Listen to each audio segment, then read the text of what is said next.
مقدر کو جگانا چاہتا ہوں، مدینہ میں بھی جانا چاہتا ہوں۔ ہمارے چینل سے جڑنے کے لیے یوٹیوب پر ندا نیٹورک کو سبسکرائب کریں۔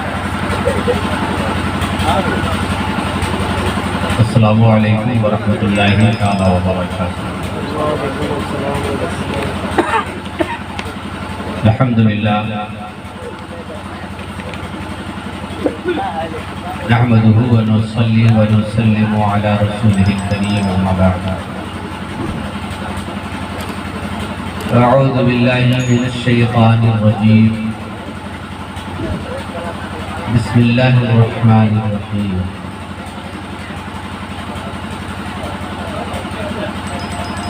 أَوَمَنْ كَانَ مَيْتًا فَأَحْيَيْنَاهُ وَجَعَلْنَا لَهُ نُورًا يَمْشِي بِهِ فِي النَّاسِ كَمَنْ مَثَلُهُ فِي الظُّلُمَاتِ لَيْسَ بِخَارِجٍ مِنْهَا۔ صدق الله العظيم وبلغنا رسوله النبي الأمين المتين الكريم، ونحن على ذلك لمن الشاهدين والشاكرين والحمد لله رب العالمين۔ محترم و محتشم حاضرین محفل، بشمول سرپرست جلسہ و صدر جلسہ و قائد جلسہ، السلام علیکم ورحمۃ اللہ تعالی وبرکاتہ۔ بڑی دیر سے آپ نے نہ تو منقبت کے اشعار، ساتھ ہی ساتھ کئی تقریریں سماعت کی۔ ایسی جگہ پہ صرف حاضری بھی باعث سعادت و شرف ہے، اور حاضری کے ساتھ ساتھ کچھ سبق مل جائے تو نور علی نور ہے۔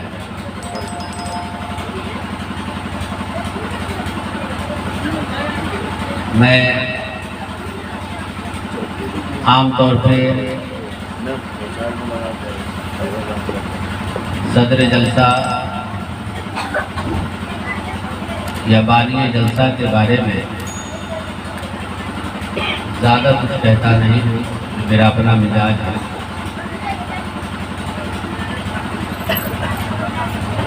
وجہ یہ ہے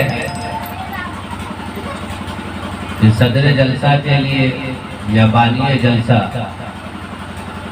کے لیے جو جملے میں کہہ دوں، ایسا نہیں ہے کہ میرے کہہ دینے سے وہ ویسے ہو جائیں گے، اگر نہیں ہے۔ اور اگر وہ ہیں اس قابل اور میں ان کے شایان شان نہ کر سکوں تو ایسا نہیں ہے کہ میرے نہ کہنے کی وجہ سے ان کی شان اور ان کی عظمت گھٹ جائے گی۔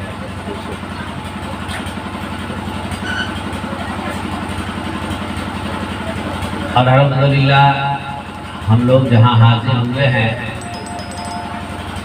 یہاں کے بارے میں تو مجھ جیسا مولوی کیا کہے گا، مولویوں کے حضرت نہیں بلکہ بڑے بڑے علامہ کے حضرت اور ان حضرتوں کے اعلیٰ حضرت نے کہا ہے، یا رسول اللہ تیری نسل پاک میں ہے بچہ بچہ نور کا، تیری نسل پاک میں ہے بچہ بچہ نور کا، تو ہے عین نور تیرا سب گھرانہ نور کا۔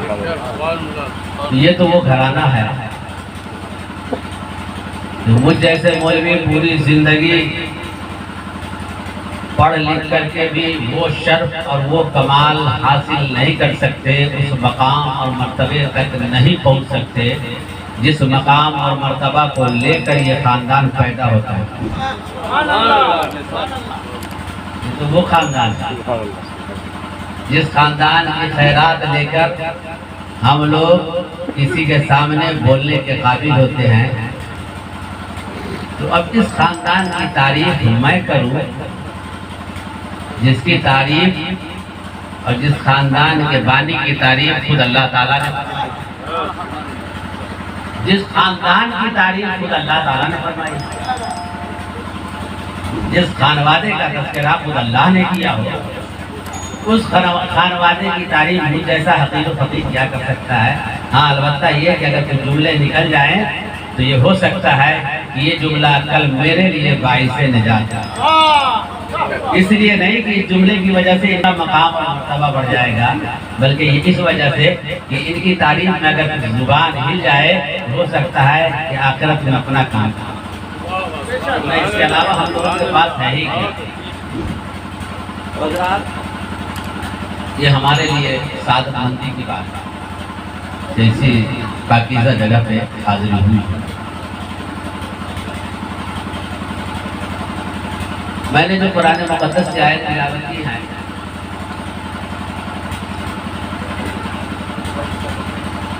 یہ وقت نہیں ہے کہ اس پر گفتگو کرنے کی میں ہمت کر سکوں، لیکن آدمی کا اپنا اپنا معیار ہوتا ہے، اس معیار سے اتر کے گفتگو کروں اس کی اجازت تو میرا ضمیر ہی نہیں دیتا ہے، اس لیے مجبوری ہے کہ خواہ وقت جتنا ہو جائے، لوگ جتنے کم رہیں، جیسے بھی رہیں، گفتگو مجھ کو اپنے معیار کے مطابق کرنی ہے۔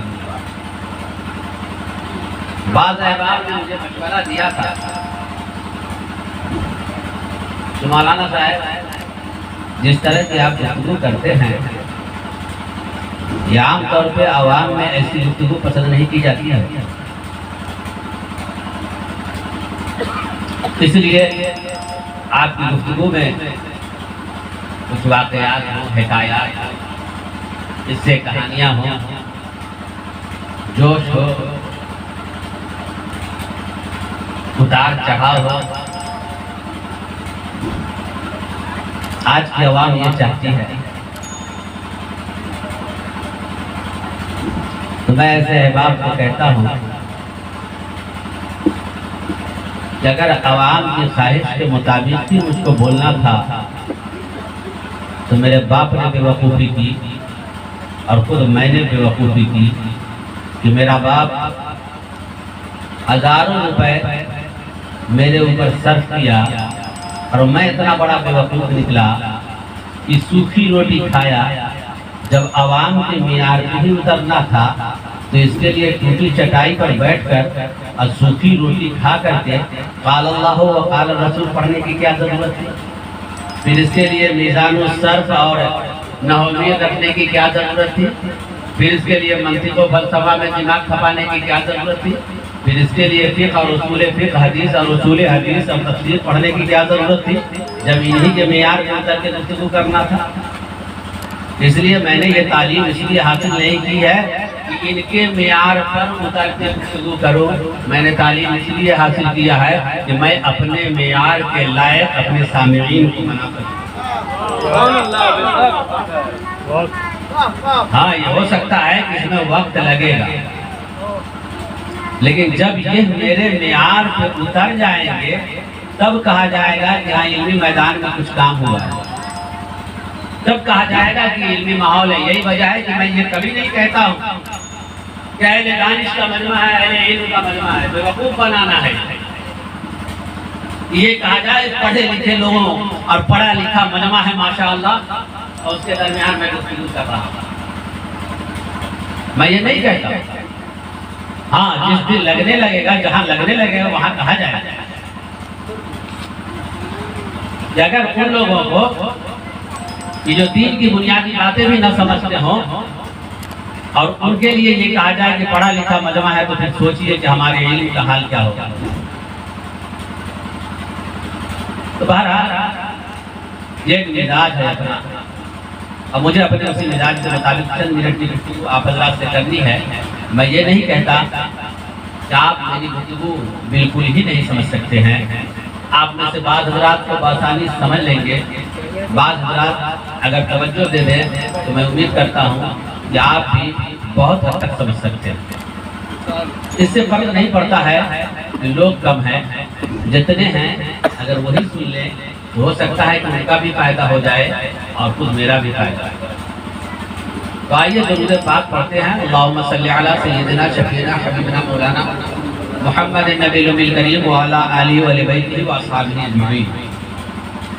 اللہ تعالیٰ قرآن مقدس کے اندر ارشاد فرماتا ہے اوامن کان میتا فاحییناہ، بھلا وہ جو مردہ تھے، وہ جو مردہ تھے، فاحییناہ تو ہم نے ان کو زندگی دی،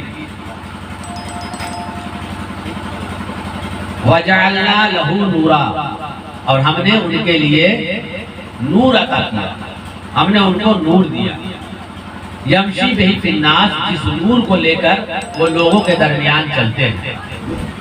اب یہ قرآن ان کو مردہ کہتا ہے اور پھر اس مردے کو زندگی دینے کی بات کہتا ہے۔ مردے سے مراد کیا وہ مردہ ہے جس کے جسم سے روح کا تعلق منقطع ہو جائے؟ کیونکہ موت کی تعریف تو یہ کی گئی ہے کہ روح کا تعلق جسم سے منقطع ہو جانا یہ موت ہے، اور روح جب تک کہ جسم سے متعلق ہو یہ حیات ہے۔ تو کیا یہاں اس موت کی بات ہے؟ کیا وہ یہاں اس زندگی کی بات ہے؟ نہیں میرے پیارے بھائی، ایک زندگی ہوتی ہے جسم کی، جس زندگی جسم کی یہ ہے کہ اس کے ساتھ روح متعلق ہو، یہ جسم کی زندگی ہے، اور ایک موت ہے جسم کی، اور موت کی جسم یہ ہے، جسم کی موت یہ ہے کہ جسم سے روح منقطع ہو جائے، اور ایک زندگی ہے روح کی، ایک زندگی ہے روح کی۔ روح کی زندگی یہ ہے کہ اس کے ساتھ ایمان متعلق ہو جائے، روح کی زندگی یہ ہے کہ اس کے ساتھ ایمان جڑ جائے، جیسے جسم کی زندگی یہ ہے اس سے روح جڑ جائے، ایمان اور روح کی زندگی یہ ہے کہ اس کے ساتھ ایمان جڑ جائے، اور روح کی موت یہ ہے کہ اس سے ایمان منقطع ہو جائے، روح کی موت یہ ہے کہ اس سے ایمان منقطع ہو جائے، ایمان دور ہو جائے۔ اب قرآن نے کہا اوامن کان میتا، بھلا وہ جو مردہ تھے، یہ کس قسم کے مردہ؟ وہ جو ایمان سے دور تھے، وہ جو ایمان سے دور تھے ان کو مردہ کہا گیا، جو ایمان سے محروم ہو ان کو مردہ کہا گیا۔ اور قرآن نے ایک ہی جگہ نہیں کئی مقامات پر کہا، جیسے اس کی مثال میں لے لیا، اللہ تعالیٰ فرماتا ہے، یعنی آپ کی سمجھ کے لیے، اِنَّكَ لَا تُسْمِعُ الْمَوْتَى، یہ محبوب آپ مردے کو نہیں سنا سکتے۔ بعض لوگوں نے اس کا مطلب یہ سمجھ رکھا کہ جو مر جاتے ہیں ان کو سنایا نہیں جا سکتا، اور وہ سن نہیں سکتے ہیں، اسی لیے تو اللہ نے حضور سے کہا کہ محبوب آپ نہیں سنا سکتے۔ کتنے بڑے نادان ہیں۔ اس آیت کا مطلب اگر وہ یہ نکالتے ہیں تو میرے آقا صلی اللہ تعالی علیہ وسلم نے بدر کے موقع پر جو کفار مارے گئے تھے، حضور نے تو ان سے خطاب کر کے کہا تھا، اے ابو جہل، اے عتبہ اور شیبہ، بتا مرنے کے بعد کہ میرے رب نے مجھ سے جو وعدہ کیا وہ تو میں نے پا لیا، بتا تمہارا کیا انجام؟ حضرت عمر نے کہا یا رسول اللہ، آپ ان سے خطاب کر رہے ہیں جو گڑھے میں پڑے ہوئے ہیں، جن کے جسم سے روح کا تعلق منقطع ہو چکا ہے، آپ ان سے خطاب فرما رہے ہیں؟ تو حضور نے فرمایا عمر یہ تم سے زیادہ سنتے ہیں، یہ اور بات ہے کہ ان کی چیزیں یا ان کے طرف سے جو چیزیں ہوں اس کو تو نہیں سن سکتے۔ تو ایسا نہیں کہ قبر والے سنتے نہیں۔ دوسری حدیث شریف کے اندر حضور صلی اللہ علیہ وسلم فرماتے ہیں کہ جب کوئی بندہ کسی کو دفن کر کے چلا جاتا ہے تو وہ مردہ چلنے والے کے جوتے کی آواز کو سنتا ہے۔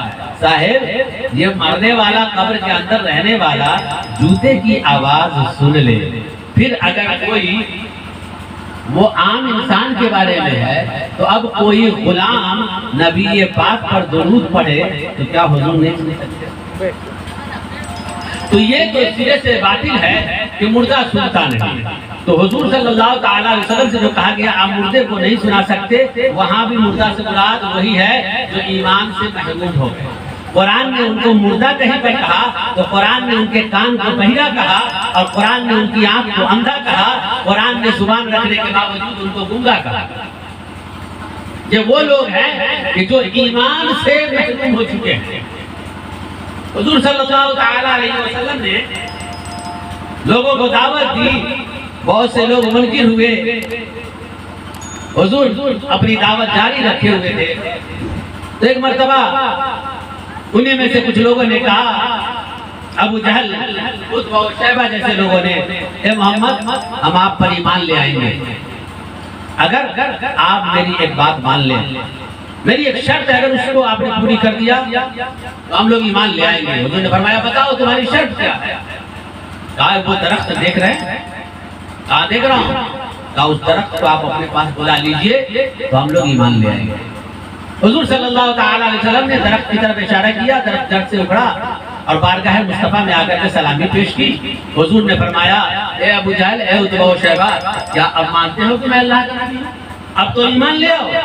ہونا کیا چاہیے تھا صاحبو کہ سامنے دیکھا ہے تو اقرار کر لے، سامنے دیکھا ہے تو مان لے، لیکن کہتا یہ ہے کہ ارے محمد کا جادو ابھی تک تو انسانوں پر چل رہا تھا، اب پیڑ پودوں پر بھی چلنے لگا۔ یہ کہہ کے منکر ہو گئے، مگر حضور اس کی وجہ سے قبیلہ خاطر ہو کر کے تبلیغ کا کام نہیں چھوڑتے ہیں، بلکہ تبلیغ جاری ہے، کوششیں جاری ہیں۔ اس سے ہمیں اور آپ کو بھی سبق لینا چاہیے، ان لوگوں کو خاص کر کے جو تبلیغ کے میدان میں کوشش کر رہے ہیں کہ آج اگر ہم لوگوں کو دعوت دے رہے ہیں تو ہماری دعوتوں کو ٹھکرا دیں تو پھر ان کو چھوڑ نہیں دینا چاہیے، کوشش کرتے رہنا چاہیے۔ ہو سکتا ہے کہ ان میں سے کوئی بھی کامیاب ہو جائے، کوئی بھی صحیح راستے پر چل پڑے۔ آج ہم نے کوئی درخواست پیش کی ہے سید صاحب کے پاس، آج انہوں نے توجہ نہیں دی ہو، لیکن ایسا نہیں جب دوبارہ ہم نہیں کہیں گے کہ کیا کہیں، کیا فائدہ ان کو کہنے سے، کہنے کے باوجود بھی دھیان نہیں دیتے ہیں۔ ہو سکتا ہے دوبارہ کہیں گے سن لیں گے، سہ کہیں گے سن لیں گے۔ ہمارا کام ہے کوشش کرتے رہے، تو ہمیں کبھی تک آتے تبلیغی میدان میں نہیں ہونا چاہیے۔ تو حضور صلی اللہ تعالیٰ علیہ وسلم تبلیغ فرما رہے ہیں، پھر ایک موقع آیا اور اس کے بعد کہا گیا محمد آپ کی بڑی خواہش ہے کہ ہم ایمان لے آئیں۔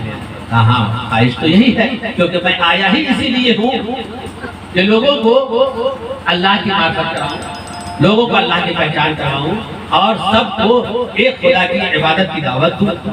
تو کہا کہ ایک شرط ہے ہم لوگوں کی، اگر آپ ہماری اس شرط کو مان لیجئے تو ہم آپ پر ایمان لے آئیں گے۔ حضور نے کہا بتاؤ، کہا یہ آسمان پر چاند دیکھ رہے ہیں؟ کہا دیکھ رہا ہوں۔ کہا بس چاند کو 2 ٹکڑا کر دیجئے ایمان لے آئیں گے۔